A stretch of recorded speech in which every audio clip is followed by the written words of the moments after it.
कोई अनजान miss call उसे बेस बनाकर हम it's my order you can go now. क्या तुमने मेरी बीवी को फोन करके धमकी दी? सर मैंने किसी को फोन नहीं किया सर। अबे तो हम लोगों को देखकर सर मेरा पैर।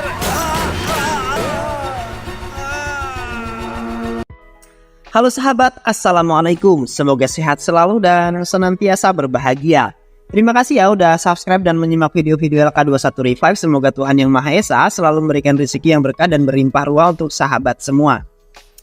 Nah, kita sapa-sapa dulu nih para penonton setia LK21 Revive, yaitu terima kasih buat Ahmad Dom Kalimantan Selatan, Suratmin Rahmat dari Sumut, Muhammad Zainuddin pendosa hijrah dari Madura, Muhammad Aditya dari Jepang, Andi Saprianto dari Morowali, Ateng Sipurna dari Jepara, Alsan Jos dari Madura, Ade Daril dari Cirebon, Aris Nuwo Panglimo Official dari Riau.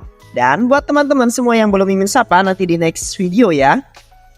Oke, kali ini LK21 Review akan membawakan sebuah alur cerita film yang berjudul Shivaji Suratakal. Bagaimana keseruan filmnya? Nggak perlu banyak basa-basi, ini dia alur ceritanya.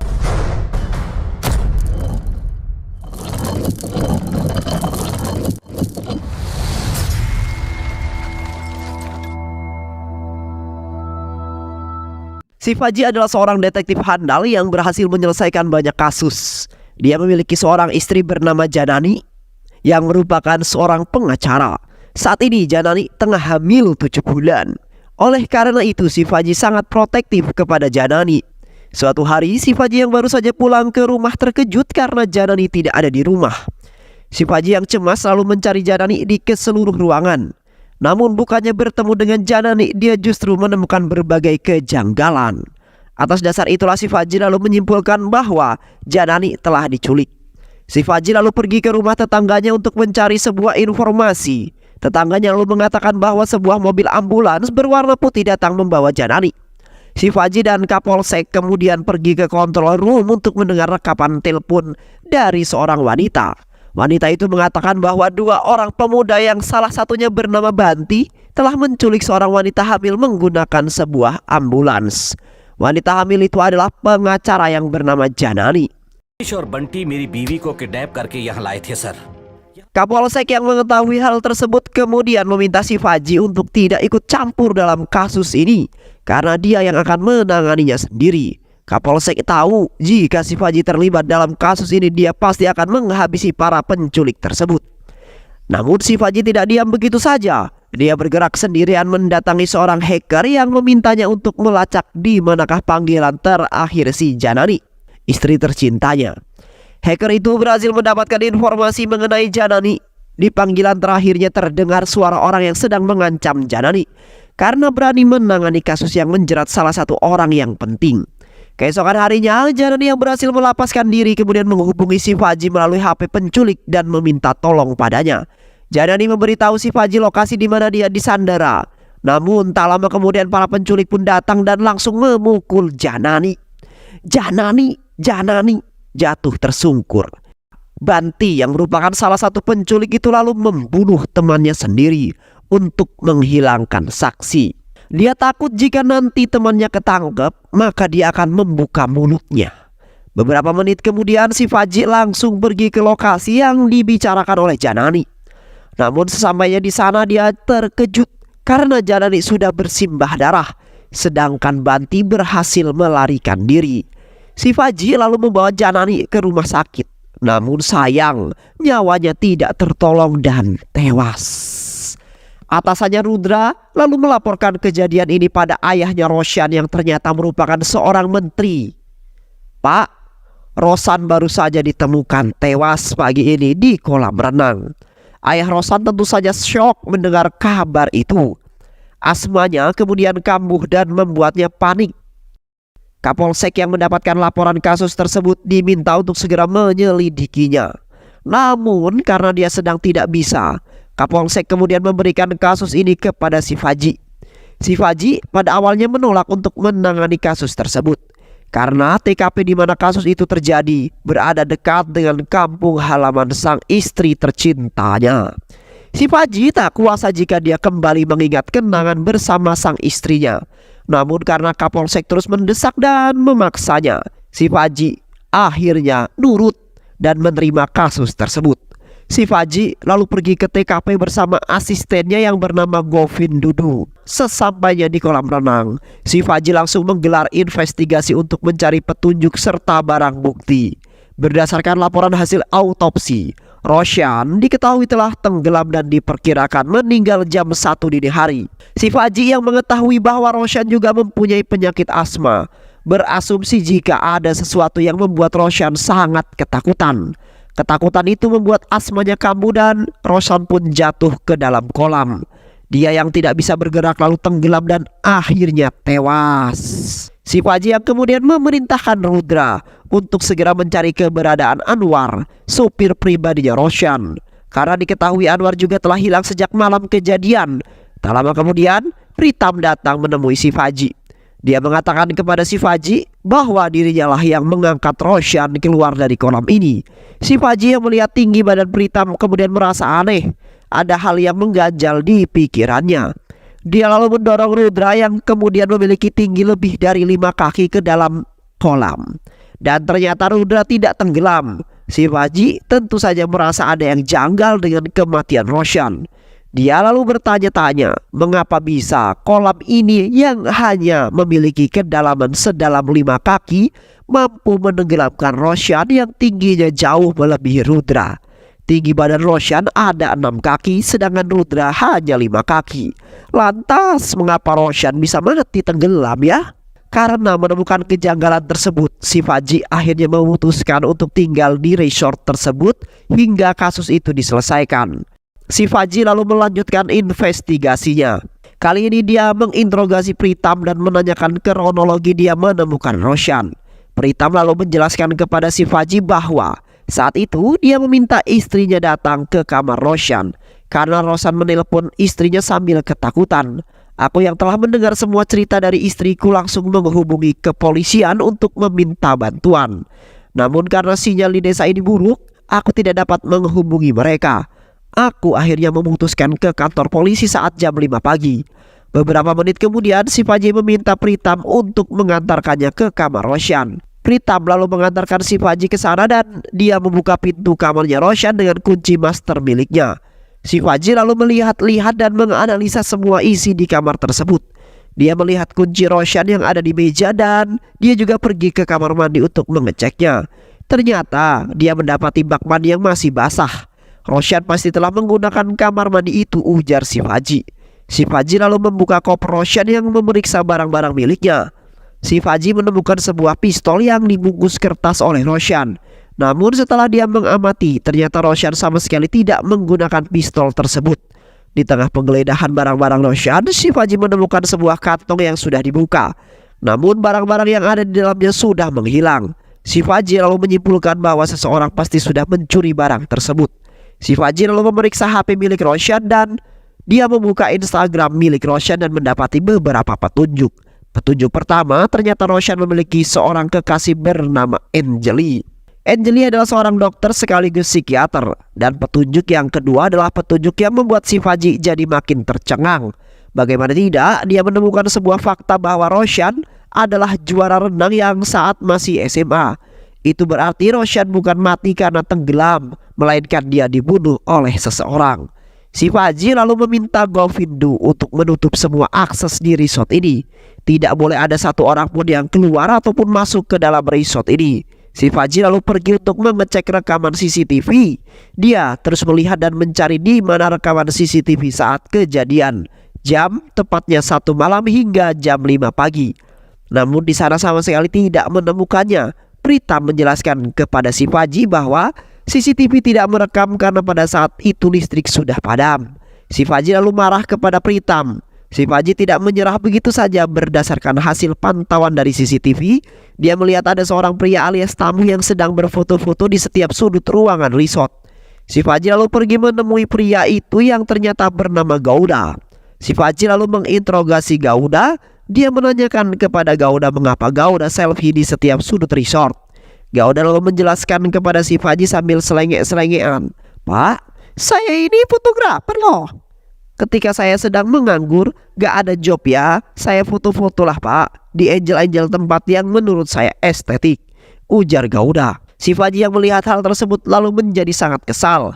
Dia memarahi Gouda dan mengambil koin yang ada di genggaman tangannya. Si Faji lalu bertanya lagi dari mana Gouda mendapatkan koin tersebut. Gouda lalu menjelaskan bahwa dia menemukan koin itu di dalam hutan saat sedang berjalan menuju resort ini. Setelah selesai menginterogasi Gouda, si Faji lalu pergi menemui tamu lain bernama Sureha. Si Faji lalu menginterogasi Sureha. Sureha menjelaskan kepada si Faji bahwa dirinya adalah seorang sutradara film. Dirinya sengaja datang kemari karena mendengar banyak masyarakat yang mengatakan rumor tentang hantu wanita perawan bernama Rana. Sureha ingin mencari tahu informasi mengenai hantu tersebut. Dia juga ingin mendokumentasikannya ke dalam film. Sureha lalu menjelaskan kepada si Faji tentang detail hantu Rana tersebut. Dia mengatakan bahwa hantu Rana adalah hantu wanita perawan yang sering membunuh laki-laki jomblo yang ditemuinya. Hantu itu bukanlah rumor semata, Pak. Saya meyakini keberadaan hantu tersebut. Karena semenjak saya ada di sini, saya susah tidur dengan nyenyak. Saya selalu saja dimimpikan oleh hantu-hantu tersebut, ujar Sureha. Di tengah-tengah interogasinya tersebut, si Faji tiba-tiba saja mendengar teriakan seorang wanita. Ternyata teriakan itu berasal dari salah satu tamu wanita bernama Sukya. Sukya dan suaminya Gupta tinggal di resort tersebut. Gupta adalah seorang yang berprofesi sebagai teknisi listrik. Si Faji lalu pergi menemui mereka dan bertanya mengapa Sukya berteriak. Lalu Sukya menjelaskan bahwa dia berteriak karena melihat banyak bangkai burung di balkon kamarnya. Si Faji lalu pergi ke sana dan mendapati sudah banyak burung-burung mati karena kepalanya dipenggal. Si Faji yang tadinya masuk ke dalam kamar Sukya melihat sebuah obeng dan mengamankan obeng itu yang ternyata milik Gupta. Dia lalu menginterogasi Sukya dan Sukya mengatakan kepadanya bahwa tadi malam dia mendengar seseorang yang mengetuk-ngetuk pintu kamarnya dengan sangat keras. Namun ketika dia membukanya tidak ada satupun orang yang ada di sana. Si Faji, apakah memang benar ada sosok hantu Rana yang bergentayangan di desa ini? Untuk memastikan keraguannya, si Faji lalu pergi menemui Bat, seorang pelayan di resort itu. Bat terlihat sedang menguburkan bangkai-bangkai burung yang tadi berserakan di balkon Sukya. Bat lalu berkata kepada si Faji bahwa keberadaan hantu Rana sudah memakan banyak korban jiwa di desa ini. Dia juga mengatakan kepada si Faji bahwa sumur yang ada di dekat mereka dipercaya sebagai rumahnya hantu Rana. Si Faji yang penasaran ingin membuka sumur tersebut, namun Bat terus melarangnya. Dia meminta si Faji untuk mengurungkan niatnya tersebut. Si Faji yang mengamati ada tali khusus di tangan Bat, kemudian bertanya mengapa para penduduk di desa ini selalu memakai gelang yang sama seperti yang kamu gunakan. Bat lalu menjelaskan bahwa semua orang yang ada di sini termasuk para tamu diminta untuk memakai gelang ini oleh ahli spiritual yang bernama Sagar. Menurut Sagar, hantu Rana memang ada di desa ini. Oleh karena itu dia memberikan gelang tali ini kepada kami sebagai pelindung dari serangan roh-roh jahat. Si Faji lalu bergerak menemui Sagar. Sagar berkata kepada si Faji bahwa dia bisa melihat masa depan hanya dengan garis tangannya saja. Sagar lalu melihat garis tangan si Faji. Dia meramal masa depan si Faji dan mengatakan, Pak si Faji, saya ramal Anda akan diserang oleh roh-roh jahat selama 2 hari ke depan. Setelah ramalan selesai, si Faji lalu pergi menemui Smita dan menginterogasinya. Smita menjelaskan kepada si Faji pada saat malam kejadian dirinya sedang berada di ruang resepsionis. Dirinya lalu mendapatkan telepon dari Roshan yang sedang ketakutan. Tapi tak lama kemudian listrik mati dan telepon pun terputus. Karena merasa khawatir, Smita lalu pergi mencari Roshan sambil membawa senter. Dia sempat melihat Roshan yang keluar dari kamar dan berlari terpirit-pirit ke arah kolam. Smita lalu berjalan ke arah kolam, tapi dia malah dikejutkan dengan penampakan hantu seorang wanita. Smita yang ketakutan lalu refleks melepaskan senternya dan berlari sejauh mungkin. Si Faji benar-benar bingung dengan kasus ini. Dia sama sekali belum mendapatkan petunjuk yang berarti. Si Faji lalu berasumsi apakah benar jika kematian Roshan karena dia ketakutan melihat hantu. Di malam harinya sebuah kebakaran kecil terjadi di dalam kamar Sureha. Si Faji yang mengetahui hal tersebut langsung berlari menuju kamar Sureha. Pritam dengan bantuan bata langsung memadamkan api tersebut. Ternyata api itu hanya membakar sebuah kotak yang diyakini sebagai kotak penyimpanan rambut hantu Rana semasa hidupnya. Si Faji marah. Kenapa bisa ada kebakaran di dalam kamar itu sedangkan dia sama sekali tidak melihat korek ataupun benda apapun yang dapat menimbulkan api. Pritam lalu menjawab si Faji, saya juga tidak tahu Pak. Saat saya sedang berjalan ada asap yang keluar dari sela-sela pintunya Sureha. Saya langsung berusaha masuk dengan kunci master milik saya. Shivaji yang kesal kemudian mengatakan kepada mereka bahwa dia akan mengamankan kotak tersebut. Namun Bat melarangnya. Bat tak ingin ada hal-hal buruk terjadi jika Shivaji nanti membukanya. Namun Shivaji yang kekeh tetap akan mengamankan dan menyelidiki kotak tersebut. Shivaji dan semua orang yang ada di sana lalu mencari keberadaan Sureha. Karena saat tragedi kebakaran itu Sureha tidak ada di dalam kamarnya. Usut punya usut, ternyata Sureha sedang kerasukan di dekat kolam. Shivaji lalu menginterogasi Sureha yang masih kerasukan. Setan yang berada dalam tubuh Sureha mengatakan pada Shivaji bahwa dia melihat hantu Rana yang mendorong Roshan ke dalam kolam. Hantu Rana lalu pergi kembali ke sumur tua itu. Tak lama kemudian Dr. Anjali pun tiba di resort. Shivaji lalu menginterogasi Dr. Anjali. Namun anehnya di tengah interogasi itu Shivaji mendengar suara yang memanggil namanya. Tapi Dr. Anjali tidak mendengarnya. Shivaji lalu berpikir keras apakah suara itu adalah suara hantu mendiang sang istri, karena hanya dia yang dapat mendengarnya. Anjali lalu mengatakan kepada Shivaji bahwa dia heran kenapa Roshan bisa pergi ke resort ini. Dia merasa ada yang aneh dengan resort ini. Shivaji lalu kembali ke kamarnya dan membuka kotak yang terbakar tadi. Ternyata di dalam kotak itu ada beberapa helai rambut dan sebuah koin yang sama dengan yang ditemukan Gauda. Beberapa menit kemudian Smita datang dan memberikan kopi kepada Shivaji. Selama berada di resort itu, Smita sering mengantarkan kopi untuk Shivaji. Tak lama kemudian lampu resort pun kelap-kelip hingga akhirnya mati. Shivaji berusaha untuk menghubungi resepsionis namun tidak ada tanggapan. Di saat yang bersamaan suara ketukan pintu terdengar keras dari kamar Shivaji. Shivaji lalu berlari untuk mengeceknya namun dia tak menemukan seorang pun di sana. Dia lalu bergerak untuk mencari tahu tapi dia malah melihat sosok hantu wanita yang sangat menyeramkan. Shivaji kini ketakutan dan perlahan-lahan percaya dengan kisah hantu Rana. Di dalam kamarnya Shivaji yang sedang tidur sebentar kemudian bermimpi melihat sosok hantu wanita yang seram yang berwajahkan Janani, istrinya sendiri. Shivaji yang kaget sontak terbangun dari tidurnya. Shivaji lalu pergi menemui Govindu dan seperti biasa tak lama kemudian Smita datang membawakan mereka kopi. Namun yang meminum kopi itu hanyalah Shivaji seorang. Shivaji lalu menceritakan kepada Govindu tentang mimpi buruknya itu. Namun Govindu sama sekali tidak mempercayainya. Dia malah merasa aneh dengan tingkah laku Shivaji yang tidak seperti biasanya. Biasanya Shivaji sama sekali tidak percaya dengan kisah-kisah berbau mistis. Shivaji tentu saja marah ketika Govindu tidak mempercayai ceritanya. Dia lalu pergi meninggalkan Govindu sendirian. Shivaji lalu mandi dan mengganti baju baru, kemudian dia menyeruput kopi di balkon. Namun tak lama kemudian Shivaji melihat segerombolan burung yang hendak menabraknya. Shivaji lalu melempar gelas kopi kepada burung-burung itu. Namun saat kemudian burung-burung itu menghilang. Anjali beserta semua orang yang ada di sana kemudian pergi menemui Shivaji. Anjali meminta Shivaji untuk duduk dan menenangkan dirinya. Setelah tenang, Shivaji lalu menceritakan tentang Janani kepada Anjali.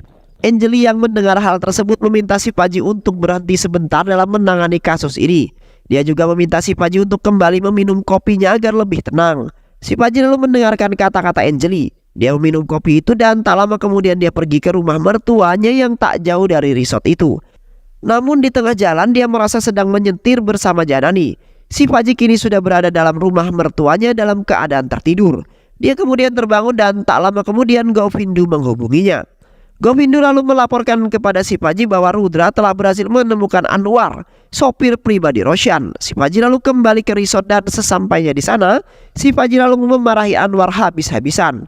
Rudra lalu mencela kemarahan Shivaji. Dia mengatakan kepada Shivaji bahwa Anwar ini adalah orang yang hampir Shivaji tabrak tadi sore. Rudra menemukan Anwar sudah berada di pinggir jalan. Shivaji bingung mendengar hal tersebut. Dia tidak merasa hampir menabrak seseorang. Dr. Anjali kemudian datang dan meminta Shivaji untuk tidak memarahi Anwar karena Anwar pasti masih shock karena hampir ditabrak. Shivaji lalu menegaskan kepada Dr. Anjali bahwa dia sama sekali tidak merasa hampir menabrak Anwar. Anwar pasti telah berbohong. Dia mengelabui kita semua. Saat itu aku mengemudikan mobil bersama Janani tanpa ada hambatan. Perjalanan kami lancar-lancar saja. Anjali lalu mengatakan kepada Shivaji, "Pak, istri Anda telah meninggal. Anda pasti berhalusinasi sekarang. Saya mengkhawatirkan kondisi Anda. Anda pasti sedang tidak baik-baik saja. Saya menyarankan agar Bapak beristirahat dan berhenti menangani kasus ini." Semua orang yang ada di sana setuju dengan saran Anjali. Shivaji yang merasa gagal tentu saja tersinggung dengan perkataan Anjali. Dia kemudian mengamuk di sana sebelum akhirnya pergi. Shivaji terus merenung di dalam kamar. Dia terus merenungi perkataan Dr. Anjali. Dia menilai apa yang dikatakan oleh Dr. Anjali ada benarnya juga. Apalagi saat ini Shivaji mulai berputus asa karena belum mendapatkan petunjuk yang berarti. Akhirnya Shivaji dan juga Govindu mengemasi barang-barang mereka dari kamar resort itu. Mereka lalu meminta maaf dan berpamitan pergi kepada Pritam dan juga Smita serta semua tamu yang ada di sana. Saat Shivaji dan Govindu hendak pergi dari sana, Govindu tiba-tiba mengatakan kepada Shivaji bahwa dia lupa membawa kunci mobil yang ada di atas meja. Shivaji yang mendengar kalimat kunci di atas meja seketika ingat dan menemukan sebuah petunjuk. Shivaji lalu kembali dan masuk ke dalam kamarnya Roshan. Shivaji lalu mengatakan kepada Govindu tentang hasil analisa dan petunjuk yang dimaksud. Dulu aku menemukan kunci kamar Roshan di atas meja kamar. Itu artinya Roshan tidak pergi meninggalkan kamarnya. Pasti ada seseorang yang masuk ke dalam kamar Roshan dengan menggunakan kunci yang lain. Dan kunci itu adalah kunci master. Orang yang masuk ke dalam kamar itu pasti sangat mengenal Roshan. Begitu pula sebaliknya. Itulah mengapa Roshan sama sekali tidak curiga jika dia akan dihabisi. Jika orang asing yang masuk ke dalam kamarnya Roshan, Roshan pasti panik dan dengan sigap mengambil pistolnya lalu menghabisi orang tersebut. Namun pada kenyataannya Roshan sama sekali tidak menggunakan pistol tersebut. Sedangkan barang kecil yang menghilang dari dalam plastik itu pasti adalah inhaler asmanya Roshan. Karena Roshan memang mengidap asma. Pelaku pasti sudah mengamankan inhaler itu sebelum hari kejadian. Dia lalu kembali datang dan menyemprotkan sesuatu ke wajah Roshan. Hal itu membuat asmanya Roshan kambuh hingga akhirnya dia pingsan tidak sadarkan diri.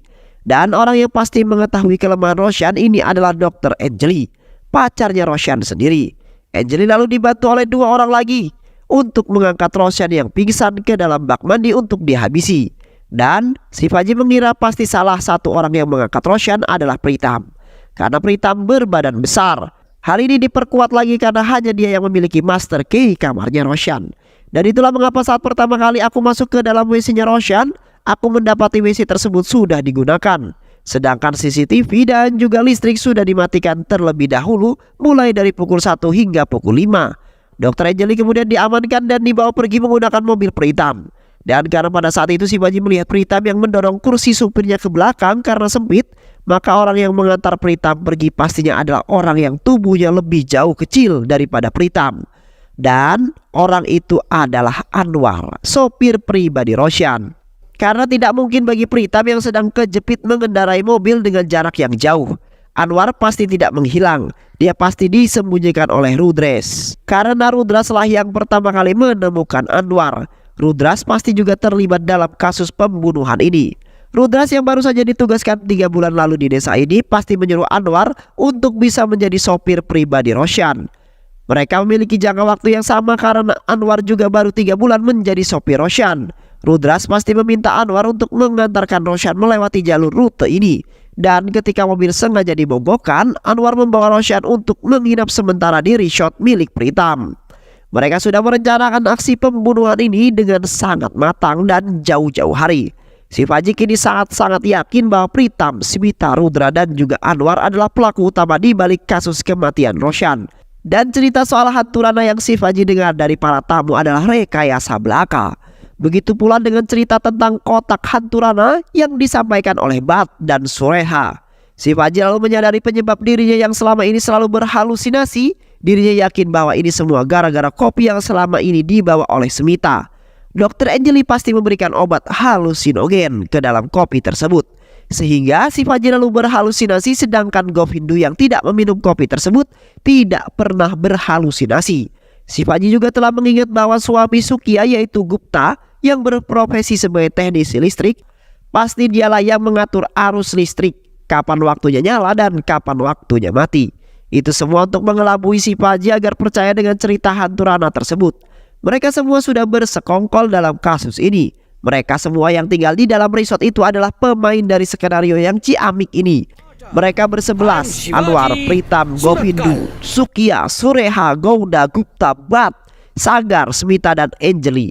Lalu membuat jasad Roshan seolah-olah meninggal karena tenggelam, dan mereka juga yang telah memotong kepala burung yang ada di balkon Sukya. Si Faji yang telah mengetahui kebenaran itu kemudian menghubungi menteri dan mengatakan bahwa dia sudah berhasil menyelesaikan kasus pembunuhan Roshan. Si Faji lalu mengumpulkan ke-11 orang yang ada di Ala Resort dan menceritakan kepada mereka bagaimana kronologi pembunuhan Roshan itu bisa terjadi. Mereka yang mendengar kronologi itu hanya bisa terdiam dan membenarkan pembunuhan itu. Si Faji lalu menegaskan kepada mereka apa motif mereka tega menghabisi Roshan. Baru dari sini kisah masa lalu Roshan diungkap oleh Anjali. Roshan dan aku adalah sepasang kekasih. Dulu teman-teman Roshan memanggil Roshan dengan panggilan Banti. Suatu hari aku menghubungi Roshan dan berbicara padanya. Tapi Roshan yang lupa mematikan panggilannya membuatku bisa mendengar seluruh percakapannya. Pada saat itu Roshan sedang berbicara dengan seorang polisi Bahlul. Di sana mereka berdua melihat seorang gadis buta yang bernama Jessica. Mereka sange melihat kegemulayan tubuh Jessica. Diketahui ternyata Jessica adalah adik kandung dari Sukia sekaligus anak Bat. Roshan dan polisi Bahlul yang melihat adanya kesempatan lalu memperkaos Jessica dengan sangat brutal hingga akhirnya Jessica mengalami pendarahan hebat dan dibawa ke rumah sakit. Anjali tentu saja mengetahui kejadian tersebut. Semua keluarga Jessica sangat sedih dengan apa yang menimpa Jessica. Anwar, Pritam, Govindu, Sukya, Sureha, Gouda, Gupta, Bat, Sagar, dan juga Smita datang ke rumah sakit tersebut. Tak lama kemudian dokter mengatakan bahwa Jessica telah tewas karena diperkaos. Kebrutalan pemerkosaan itu membuat Jessica shock, mengalami gagal jantung yang akhirnya menyebabkan dirinya tewas. Tak lama kemudian Anjali datang ke rumah sakit tersebut. Dia sangat sedih melihat nasib buruk yang menimpa Jessica. Saat itu Anjali sebenarnya melihat keluarga Jessica di sana. Namun dia belum berani menyampaikan kepada mereka tentang kebenaran itu. Keluarga Jessica lalu melaporkan kasus pemerkosaan ini kepada polisi Bahlul. Polisi Bahlul yang merupakan pelaku pemerkosaan tentu saja tidak menggubris kasus pemerkosaan ini. Dia secara sepihak menutup kasus tersebut. Anjali yang mengetahui suara polisi Bahlul itu mengingat kembali tentang teman-teman dekatnya yaitu Roshan. Dan benar saja ternyata polisi Bahlul itu adalah teman dekat Roshan. Tak lama kemudian Anjali datang menemui keluarga Jessica. Dia menceritakan semua kronologi pemerkosaan tersebut dan siapa-siapa saja yang terlibat. Semua keluarga Anjali tentu saja menangis mendengar hal tersebut. Anjali juga berjanji kepada mereka bahwa dia siap menjadi saksi di pengadilan nanti. Anjali lalu berniat untuk menemui Janani di rumahnya. Namun ternyata Janani sudah dibawa oleh Roshan dan polisi Bahlul itu yang menyamar sebagai perawat rumah sakit. Mereka pergi dengan mengendarai mobil ambulan putih. Anjali sempat mengikuti mereka yang membawa Janani ke sesuatu tempat. Namun Anjali kehilangan jejak mereka di tengah jalan. Anjali lalu menghubungi control room dan melaporkan hal tersebut. 2 hari kemudian Anjali mendengar kabar bahwa Janani dan polisi Bahlul telah ditemukan tewas. Anjali dan keluarga besar Jessica mengetahui bahwa Roshan adalah di balik pembantaian Janani. Mereka mengetahui bahwa Roshan adalah anak dari seorang menteri. Hukum pasti tidak dapat menjeratnya. Dan bahkan si Roshan kebal dengan hukum. Dan dia pasti akan selalu hidup dengan bebas. Keluarga Jessica dan Anjali lalu berkumpul dan berdiskusi sejenak. Hingga pada akhirnya mereka sepakat untuk membantai Roshan dengan sangat-sangat brutal dan sangat-sangat cerdas. Setelah Anjali menceritakan semua itu, si Paji hanya bisa menangis. Lalu berkata, pengacara itu adalah istriku. Semua orang-orang yang ada di sana tentu saja terkejut mendengar hal itu. Kini si Paji bingung harus bagaimana. Di sisi lain, ke-11 orang yang ada di hadapan ini adalah pelaku pembantaian Roshan. Namun di sisi lain, Roshan yang sudah tiada adalah pelaku pembunuhan istrinya. Roshan tidak akan bisa dihukum. Di tengah-tengah kebingungan itu tiba-tiba si Faji mendapatkan bisikan dari sang istri tercinta. Sang istri mengatakan kepada si Faji bahwa untuk menegakkan keadilan kita harus menemukan rute lain jika hukum tidak bisa membantu. Sang istri juga meminta agar si Faji mengikuti kata hatinya sendiri.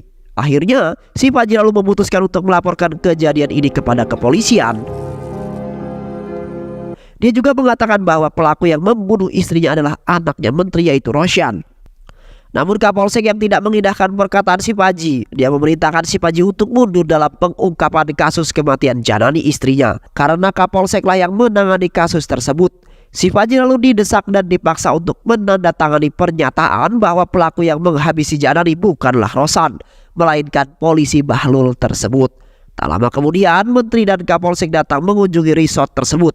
Si Faji lalu menyerahkan berkas laporan hasil penyelidikannya. Namun Menteri yang baru saja membaca laporan tersebut seketika murka karena si Faji menulis pelaku pembunuhan Roshan adalah hantu wanita bernama Rana. Namun tiba-tiba lampu yang ada di resort tersebut padam yang membuat Menteri dan Kapolsek menjadi ketakutan. Si Faji lalu memanfaatkan momen itu untuk menceritakan tentang betapa menakutkannya hantu wanita bernama Rana tersebut. Si Faji berhasil meyakinkan Menteri dan Kapolsek tersebut bahwa pelaku pembunuhan Roshan memanglah hantu wanita bernama Rana. Dan film pun selesai. Jangan pernah lelah melakukan hal kecil untuk orang lain. Terkadang hal kecil ini mampu memberikan kebahagiaan yang indah di hati mereka. Dan berbuat baiklah, sebab sesungguhnya Allah menyukai orang-orang yang berbuat baik. Terima kasih sudah menyimak video-video LK21 Revive. Semoga sahabat semua terhibur dan sampai bertemu lagi di video-video berikutnya.